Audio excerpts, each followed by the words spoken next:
যা গরম পড়েছে, রান্নাঘর আর আমার মাঝে মনে হয় 1000 মাইল দূরত্ব সৃষ্টি হয়ে গেছে।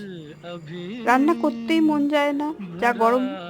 তা পেট তো শুনবে না, সে আমরা চুই চুই করে জানান দিচ্ছে যে খাবার খেতে হবে।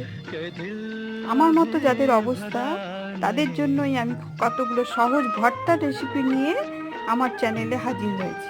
প্রথম দিন আমি দেখাচ্ছি মুসুর ডাল ভর্তা।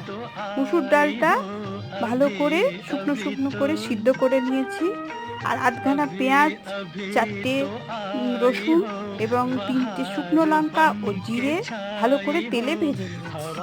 এবার ওই জিরে, শুকনো লঙ্কা আর পেঁয়াজ আর রসুনটা ভালো করে স্ম্যাশ করে নিয়ে মুসুর ডালের সঙ্গে ভালো করে মেখে নিয়েছি। এর মধ্যে সামান্য নুন দিয়েছি আর ধনেপাতা দিয়েছি।